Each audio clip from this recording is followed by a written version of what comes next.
I am here with Olu Fashanu of Penn State, and we're talking about something very important, and that is steak.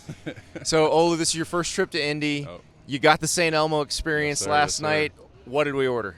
Man, tomahawk ribeye, 35 ounce. Beautiful. 35 ounce, yep. Where does that rank among the largest steaks you've ever eaten?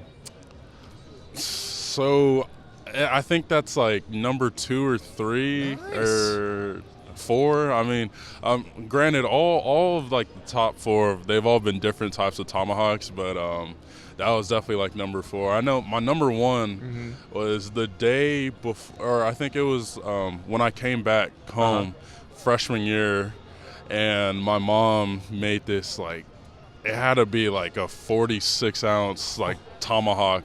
And Mom like, just makes it for you. Yeah, Wow. she made it, and like it was perfect, and like literally like I like held it up, and like it was just massive. So yeah, that was definitely number 1. But this was definitely like top 5. So I've done a couple 64s, Yep. 64 ouncers, Yeah. and it's about speed at that point.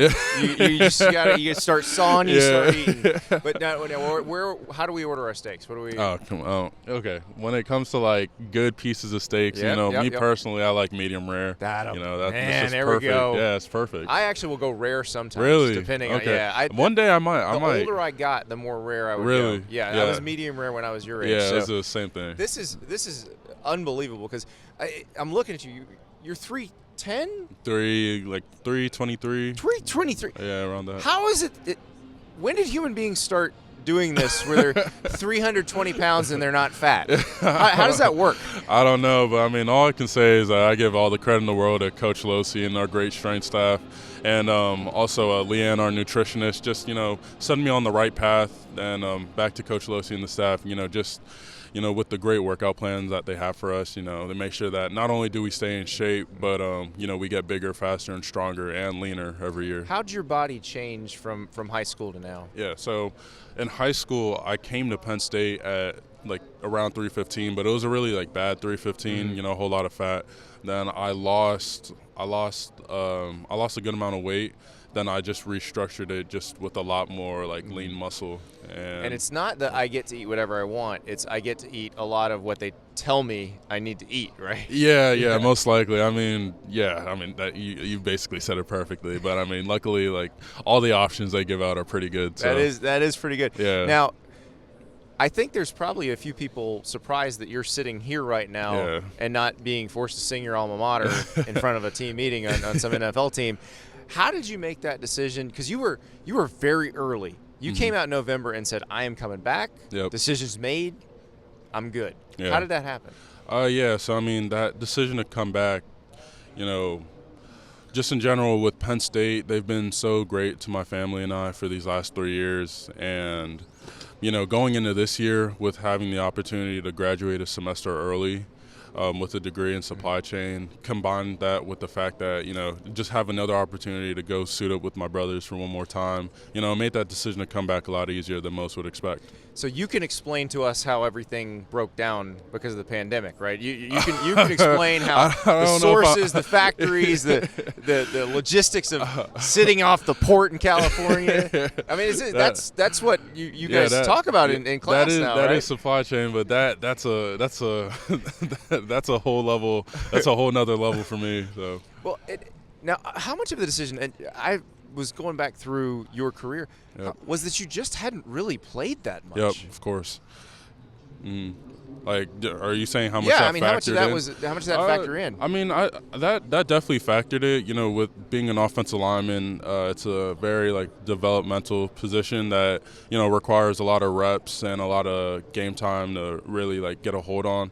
That wasn't as much of a factor, but just in that in general, with me coming back, it's just another opportunity for me to get in more reps, get better. So, what you get to practice against every day, I can't imagine anybody's got a tougher assignment than Abdul Carter, Chop Robinson. What is that like?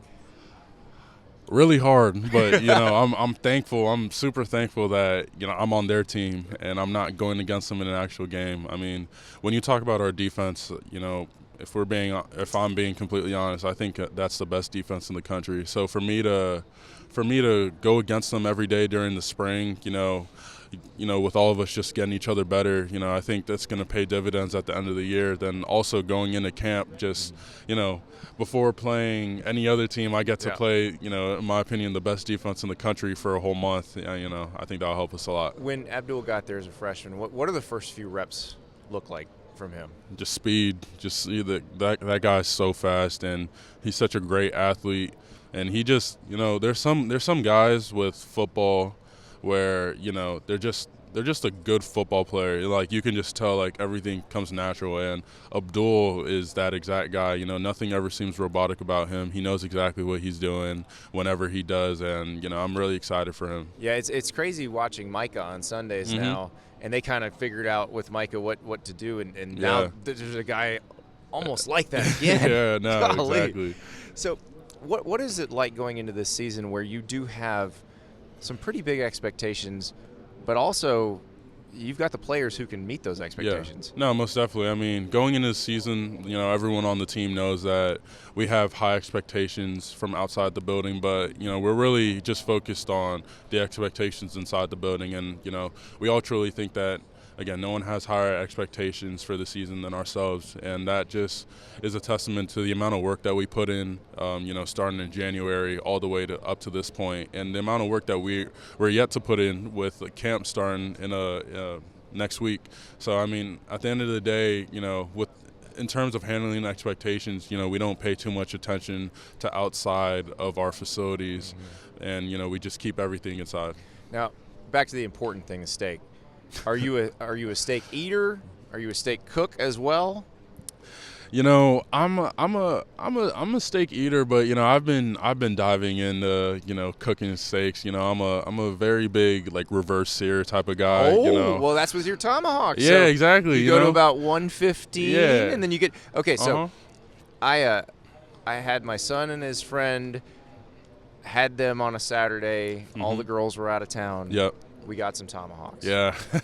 And I've got the pellet grill, which you can control the temperature very precisely. So I had that one, and I had it pretty low. Got them up to about 110, 115. Yeah. And then on the Kamado one, I had that thing at like 800 degrees. Yeah. Yep. And yep. just. Yep. It's beautiful. Yep. That's. How does that feel when you take it, you put that down on that really hot grill? It's just like, it's the best feeling in the world. You're just putting on the finishing touches on the steak. You know that the steak's already fully cooked, but putting it on a really hot grill to get that nice sear. There are very few things in life that are better than that. So there's a reason he's gonna be the first lineman off the board. That's one of them. Yes, sir. Olu Fashanu, thank you so much. Yes, sir. Yes, sir. Appreciate it.